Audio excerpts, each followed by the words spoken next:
पितृपक्ष के दौरान भूल कर भी ना खाएं। ये 5 चीज नहीं तो नाराज हो जाएंगे। पिता दोस्तों, हिंदू धर्म में पितृपक्ष को बहुत महत्वपूर्ण माना जाता है। साथ में हम आपको बता दें कि अगर आप पितृदोष से हैं परेशान तो पितृपक्ष में करें।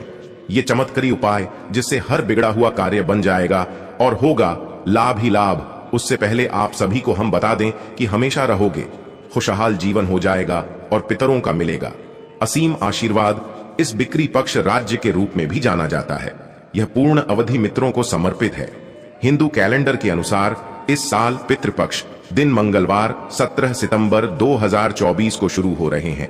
वही इनका समापन 2 अक्टूबर 2024 को होगा। बता दें, पूर्णिमा तिथि पितृपक्ष की शुरुआत और अमावस्या तिथि इसके समापन का प्रतीक है।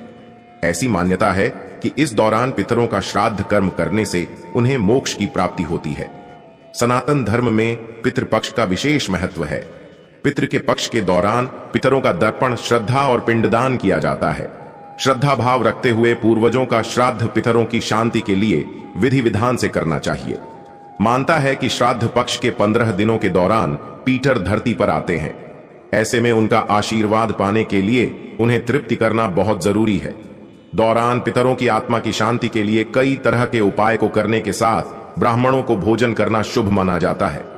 अगर आप अपने पितरों को खुश देखना चाहते हो भाई बहनों, अगर आप अपने पितरों को खुश देखना चाहते हो तो सच्चे हृदय से इस वीडियो को लाइक जरूर कर दीजिए और कमेंट बॉक्स में हर हर महादेव जय भगवान विष्णु अवश्य ही लिखें, जिससे कि आपकी पुकार सीधी आपके पितरों तक पहुंच जाएगी।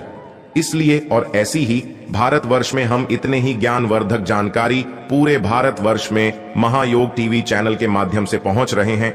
इसलिए आप इस महायोग टीवी चैनल को जरूर ही सब्सक्राइब करें और इस वीडियो को आप सभी ज्यादा से ज्यादा शेयर करें, जिससे कि आपसे आपके पुत्र भी इससे प्रसन्न होंगे और आपकी सभी मनोकामनाएं, इच्छाओं को वह पूरा करेंगे। पितृपक्ष के दौरान खान पान का विशेष ध्यान रखने की जरूरत है। आइए जानते हैं पितृपक्ष के दौरान कौन सी सब्जियां नहीं खानी चाहिए और कौन से काम नहीं करने चाहिए। सबसे पहले तो इस बात का ख्याल रखें कि जो व्यक्ति श्रद्धा क्रिया करता है उसे बाहर के बने खाने का सेवन नहीं करना चाहिए। उसे व्यक्ति को 15 दिन तक सात्विक भोजन ही करना चाहिए। दरअसल धार्मिक दृष्टि से बाहर का खाना अशुद्ध माना जाता है। प्रिय मित्रों, वीडियो में आगे बढ़ने से पहले मेरा आप सभी से अनुरोध है कि अगर आप लोग भी चाहते हैं कि भगवान विष्णु और माता लक्ष्मी का आशीर्वाद आप लोगों पर बना रहे हो, इस वीडियो को एक लाइक करें, हमारे चैनल को सब्सक्राइब अवश्य करें और बेल नोटिफिकेशन अवश्य दबाएं, ताकि हमारी हर आने वाली वीडियो का नोटिफिकेशन सबसे पहले आपको मिल सके। इसलिए आप महायोग टीवी चैनल को जरूर सब्सक्राइब करें। पितृपक्ष में इन चीजों का भूल कर भी ना करें। सेवन, एक पितृपक्ष में मसूर की दाल का सेवन नहीं करना चाहिए। दरअसल ऐसा करना अशुभ माना जाता है। ज्योतिष शास्त्र में मसूर दाल का संबंध मंगल से माना गया है और मंगल क्रोध का कारक है। इसलिए मसूर दाल का सेवन पितृपक्ष में मना किया गया है। 2 पक्का चावल, जिसे उसने भी कहा जाता है, इसका सेवन भी पितृपक्ष में वर्जित माना गया है। पूजा पाठ के काम में अरवा चावल का इस्तेमाल किया जाता है, जिसे कच्चे चावल के नाम से भी जाना जाता है। इसका सेवन आप कर सकते हैं। 3 शास्त्रों के अनुसार इस दौरान मूली और गाजर का सेवन नहीं करना चाहिए। दरअसल मूली और गाजर को अशुद्ध माना जाता है। पूजा पाठ में इनका इस्तेमाल भी वर्जित है। दरअसल इस सब्जियों का संबंध राहु से होता है। 4 शास्त्रों में अरबी का सेवन भी पितृपक्ष में वर्जित माना गया है। इसलिए इस दौरान अरबी और करेला को सेवन भूल कर भी न करें, वरना आपके पिटारी आपसे नाराज हो सकते हैं।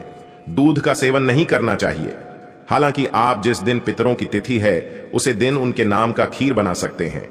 दरअसल खीर को पितरों का भजन माना गया है, इसलिए खीर का सेवन आप कर सकते हैं। 6 भूल कर भी पितृपक्ष के दौरान किचन में लोहे के बर्तन का इस्तेमाल भूल कर भी नहीं करना चाहिए। इस दौरान लोहे के बर्तन में खाना नहीं बनना चाहिए। धार्मिक मान्यताओं के अनुसार पितृपक्ष में लोहे के बर्तन में खाना बनाने से पितृ नाराज हो जाते हैं। दरअसल पितृपक्ष के दौरान पितृ लोहे के बर्तन में खाना बनाने से तृप्त नहीं हो पाते हैं। यही वजह है कि इस दौरान लोहे के बर्तन का इस्तेमाल न करें। इससे उनकी आत्मा को शांति नहीं मिलती है। पितृपक्ष में भूल कर भी ना करें। यह का एक श्रद्धा के दौरान दर्पण के लिए काले तिल का प्रयोग किया जाता है। इस दौरान भूल कर भी लाल या सफेद तिल का इस्तेमाल न करें। 2 पितृपक्ष के दौरान मांगलिक कार्य नहीं करनी चाहिए। जैसे विवाह, गृह प्रवेश, दुकान का मुहूर्त आदि इस तरह के मांगलिक कार्य नहीं करनी चाहिए। साथ ही इस समय में कोई भी नया सामान भी नहीं खरीदना चाहिए। 3 पितृपक्ष में किसी से भी झूठ नहीं बोलना चाहिए। इसके अलावा किसी को अपशब्द नहीं कहना चाहिए। सट्टा खेलने, किसी के साथ छल कपट करना, इस तरह के कार्य नहीं करनी चाहिए। ऐसा करने से पिटारी नाराज हो जाते हैं। साथ ही पितृपक्ष के दिनों में ब्रह्मचर्य का पालन करना चाहिए। पर यदि कोई जानवर, साधु आता है तो उनका अपमान ना करें। इन लोगों का अपमान करने से आपके पिता आपसे नाराज हो सकते हैं। साथ ही घर की चौखट पर यदि कोई गाय, कुत्ता, भिखारी आता है तो उनका अपमान भी न करें। 5 श्राद्ध करने वाले को बाल, नाखून और दाढ़ी नहीं कटवानी चाहिए। चलिए दोस्तों, अब जानते हैं कि पितृपक्ष में क्या करना चाहिए। एक पितृपक्ष में प्रतिदिन पितृ गायत्री मंत्र का जप अवश्य करें। पितृदोष से मुक्ति मिलेगी। 2 प्रत्येक श्रद्धा वाले दिन गाय, कुत्ते, चींटियां और कौन को भी भोजन प्रदान करना चाहिए। इन चीजों की भी है मनाही। ऐसा माना गया है कि पितृपक्ष के दौरान सरसों का तेल, झाड़ू और नमक खरीदने से व्यक्ति को त्रिदोष लग सकता है, जिस कारण व्यक्ति को कई तरह की समस्याओं का सामना करना पड़ता है। ऐसे में आपके ये सभी चीजें पितृपक्ष से पहले ही खरीद कर रख लेनी चाहिए। इन नियमों का जरूर रखें। ध्यान, पितृपक्ष के दौरान कुछ मांस मदिरा से दूरी बनानी चाहिए। इस अवधि में लहसुन, प्याज रहित सात्विक भोजन ही खाएं। साथ ही पितृपक्ष में ब्रह्मचर्य का पालन करना चाहिए। इसी के साथ अपने आसपास का माहौल भी सात्विक रखने का प्रयास करें। पितृपक्ष के दौरान रोजाना स्नान के तुरंत बाद जल से ही पितरों को तर्पण करें या किसी ब्राह्मण से करवाई। इससे उनकी आत्माएं जल तृप्त होती हैं और आशीर्वाद देती है। इसके अलावा यदि आप अपने पितरों का तर्पण करते हैं तो ब्रह्मचर्य के नियमों का पालन करें। कर शाम को एक सरसों के तेल या गाय के घी का दीपक दक्षिण मुखी लाकर के जलाएं। 5 पितृपक्ष के दिनों में पितरों के लिए जो भी भोजन रखें वह भोजन बाद में गाय को, कुत्ता आदि को मिला दे। हिंदू धर्म में मान्यता है कि इनके माध्यम से यह भजन पितरों तक पहुंच जाता है। 6 प्रत्येक श्रद्धा वाले दिन यथाशक्ति ब्राह्मण या गरीबों को भोजन कारण और यथाचित दक्षिणा देकर आशीर्वाद लें। 7 पितृपक्ष में पितरों की अनुकूलता पाने हेतु श्रीमद् भागवत महापुराण का मूल पाठ तथा श्रीमद् भागवत गीता का पाठ करें। पितरों की कृपा पाने के लिए ब्रह्म गायत्री मंत्र का भी जब अनुष्ठान करें। 9 प्रतिदिन पितृ सूक्त के पिटारी गायत्री का संपूर्ण लगाकर के अधिक से अधिक पाठ करें या करवा। वैसे 11,000 पाठ में अनुष्ठान की पूर्णता होती है। 10 यदि कोई शादीशुदा व्यक्ति श्राद्ध कर रहा है तो उसके साथ उसकी पत्नी का होना भी जरूरी है। इन नियमों का जरूर रखें। ध्यान, पितृपक्ष के दौरान कुछ मांस मदिरा से दूरी बनानी चाहिए। इस अवधि में लहसुन, प्याज रहित सात्विक भोजन ही खाएं। साथ ही पितृपक्ष में ब्रह्मचर्य का पालन करना चाहिए। इसी के साथ अपने आसपास का माहौल भी सात्विक रखने का प्रयास करें। पितृदोष के उपाय, पितृदोष को समाप्त करने के लिए घर के दक्षिण दीवार पर अपने पूर्वजों की तस्वीर लगाएं और उनकी तस्वीर के सामने दिया, धूप या अगरबत्ती जलाएं। विशेष रूप से ऐसा अगर आप श्राद्ध पक्ष के दौरान करते हैं तो आपको विशेष रूप से लाभ मिलेगा। इसके अलावा पितृपक्ष में रोजाना घर में शाम के समय दक्षिण दिशा में तेल का दीपक लगाएं। ऐसा रोजाना भी कर सकते हैं। इससे पितृदोष खत्म हो जाता है। पितृपक्ष शांति के लिए रोजाना दोपहर के समय पीपल के पेड़ीएच की पूजा करें। पितरों को प्रसन्न करने के लिए पीपल में गंगा जल में काले तिल, दूध, अक्षत और फूल अर्पित करें। पितृदोष शांति के लिए ये उपाय बहुत कारगर है। पितृदोष को समाप्त करने के लिए पितृपक्ष में भगवान शिव की रोजाना पूजा करें। पितृदोष के बुरे प्रभाव से बचने के लिए 5 मुखी, 7 मुखी, 8 मुखी और 12 मुखी रुद्राक्ष एक साथ धारण करें।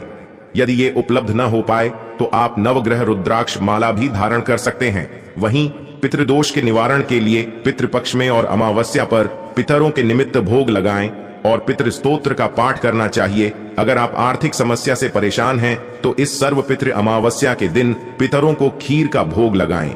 उन्हें दूध और चावल से बना खीर और पूरी अर्पित करें। यदि भोजन चांदी के बर्तन में परोसा जाए तो ज्यादा शुभ होगा। पितरों को खीर पूरी चढ़ाने के बाद 21 कन्याओं और 7 बालकों को खीर पूरी खिलाएं। ऐसा करने से पितृ प्रसन्न होते हैं। साथ ही घर में धन धान्य आता है। इससे परिवार के लोगों की आय का स्रोत भी बढ़ता है। अगर किसी की शादी नहीं हो रही है, बार बार रिश्ता टूट जाता है, तो इस समस्या से छुटकारा पाने के लिए पितृपक्ष में नारियल का टोटका अपनाएं। इसके तहत चींटियों के बिल के पास 3 नारियल के गोले जमीन में दबा दें। इससे परेशानी दूर हो जाएगी। अगर आपका कोई काम नहीं बन रहा है या कोई मनोकामना अधूरी है तो आप पितृपक्ष पर इसके लिए उपाय कर सकते हैं। माताएं बहनों, महायोग टीवी चैनल कभी आपको गलत जानकारी नहीं देगा, इसलिए आप इस वीडियो को लाइक जरूर ही कर दीजिए और कमेंट बॉक्स में हर हर महादेव जरूर लिखें। इसके तहत आपको 1.25 पाव कच्चा दूध लेकर नीम, पीपल और बरगद की त्रिवेणी में अर्पित करना होगा। दूध चढ़ाने के बाद वृक्ष की 7 बार परिक्रमा करनी होगी। इस दौरान आप ओम नमो भगवते वासुदेवाय मंत्र का जाप करें। अगर आपके घर में कोई काफी बीमार है तो आप पितृपक्ष की चतुर्दशी के दिन रोगी के सिरहाने एक लाल पोटली रख दें। थैले में 100 ग्राम गेहूं के दानों के साथ 1 रुपए का सिक्का और एक कील बांध कर रख दें। अब अगले दिन सुबह इस पोटली को पीपल के वृक्ष की जड़ में गाड़ आए। आते समय किसी से कुछ बोले ना। ऐसा करने से जल्द ही स्वास्थ्य लाभ होगा। मनोकामनाओं की पूर्ति के लिए पितृपक्ष में रोजाना पीपल के वृक्ष पर दोपहर में जल, पुष्प, अक्षत, दूध, गंगा जल, काले तिल चढ़ाएं और स्वर्गीय परिजनों को याद करें। ऐसा करने से पितृगढ़ प्रसन्न होते हैं। अगर किसी की कुंडली में पितृदोष है तो पितृपक्ष के सोमवार को प्रातः काल में स्नान कर नंगे पैर शिव मंदिर में जाएं। अब शिवलिंग पर आर्क के 21 पुष्प, कच्ची लस्सी और बिल्व पत्र चढ़ाएं। इससे दोष दूर हो जाएगा। अगर आपके काम बिगड़ रहे हैं और लाख कोशिशों के बावजूद कामयाबी नहीं मिल रही है तो पीपल तथा बरगद के पेड़ लगाएं। साथ ही विष्णु भगवान के मंत्र का जाप करें। ऐसा करने से कार्यों में फंसाव दूर हो जाएंगे। पितृ अमावस्या के दिन बबूल के पेड़ के नीचे पितरों के लिए भोजन रखने से पूर्वज खुश होते हैं। इससे बुरी नजर से भी बचाव होता है। जॉब ऑफ बिजनेस में सफलता पाने के लिए पितृ अमावस्या के दिन कच्चा दूध, 2 लौंग, थोड़े बताशे और काला तिल चढ़ाएं। ऐसा करने से आपकी सारी समस्याएं दूर हो जाएंगी। पितृपक्ष की पौराणिक कथा। पितृपक्ष की पौराणिक कथा के अनुसार जोगे तथा भोगे 2 भाई थे। दोनों अलग अलग रहते थे। जोगे धनी था और भोगे निर्धन। दोनों में परस्पर बद्धा प्रेम था। जोगे की पत्नी को धन का अभिमान था, किंतु भोगे की पत्नी बड़ी सरल हृदय थी। पितृपक्ष आने पर जोगे की पत्नी ने उससे पितरों का श्राद्ध करने के लिए कहा तो जोगे इसे व्यर्थ का कार्य समझकर टालने की चेष्टा करने लगा। किंतु उसकी पत्नी समझती थी कि यदि ऐसा नहीं करेंगे तो लोग बातें बनाएंगे। फिर उसे अपने मायके वालों को दावत पर बुलाने और अपनी शान दिखाने का यह उचित अवसर लगा। अतः वह बोली, आप शायद मेरी परेशानी की वजह से ऐसा कह रहे हैं, किंतु इसमें मुझे कोई परेशानी नहीं होगी। मैं भोगे की पत्नी को बुला लूंगी, दोनों मिलकर सारा काम कर लेंगी। फिर उसने जोगे को अपने पीहर न्योता देने के लिए भेज दिया। दूसरे दिन उसके बुलाने पर भोगे की पत्नी सुबह सवेरे आकर काम में जुट गई। उसने रसोई तैयार की, अनेक पकवान बनाए, फिर सभी काम निपटाकर अपने घर आ गई। आखिर उसे भी तो पितरों का श्राद्ध तर्पण करना था। इस अवसर पर न जोगे की पत्नी ने उसे रोका न वह रुकी। शीघ्र ही दोपहर हो गई। पितर भूमि पर उतरे। जोगे भोगे के पितर पहले जोगे के यहां गए तो क्या देखते हैं कि उसके ससुराल वाले वहां भोजन पर जुटे हुए हैं। निराश होकर वे भोगे के यहां गए। वहां क्या था? मात्र पितरों के नाम पर अगियारी दे दी गई थी। पितरों ने उसकी राख छाटी और भूखे ही नदी के तट पर जा पहुंचे। थोड़ी देर में सारे पितर इकट्ठे हो गए और अपने अपने यहां के श्राद्धों की बड़ाई करने लगे। जोगे भोगे के पितरों ने भी अपनी आपबीती सुनाई। फिर वे सोचने लगे, अगर भोगे समर्थ होता तो शायद उन्हें भूखा न रहना पड़ जाता, मगर भोगे के घर में तो 2 जून की रोटी भी खाने को नहीं थी। यही सब सोचकर उन्हें भोगे पर दया आ गई। अचानक वे नाच नाच कर गाने लगे, भोगे के घर धन हो जाए, भोगे के घर धन हो जाए। सांझ होने को हुई। भोगे के बच्चों को कुछ भी खाने को नहीं मिला था। उन्होंने मां से कहा, भूख लगी है। तब उन्हें टालने की गरज से भोगे की पत्नी ने कहा, जाओ, आंगन में हौदी औंधी रखी है, उसे जाकर खोल लो और जो कुछ मिले बांटकर खा लेना। बच्चे वहां पहुंचे तो क्या देखते हैं कि हौदी मोहरों से भरी पड्डी है।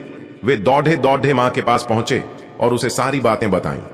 आंगन में आकर भोगे की पत्नी ने यह सब कुछ देखा तो वह भी हैरान रह गई। इस प्रकार भोगे भी धनी हो गया, मगर धन पाकर वह घमंडी नहीं हुआ। दूसरे साल का पितृपक्ष आया। श्राद्ध के दिन भोगे की स्त्री ने 56 प्रकार के व्यंजन बनाए। ब्राह्मणों को बुलाकर श्राद्ध किया, भोजन कराया, दक्षिणा दी। जेठ जेठानी को सोने चांदी के बर्तनों में भोजन कराया। इससे पितर बड्ढे प्रसन्न तथा तृप्त हुए। दोस्तों, वीडियो को यहीं समाप्त करते हैं। यदि वीडियो अच्छा लगा हो तो चैनल को सब्सक्राइब और वीडियो को लाइक जरूर करें।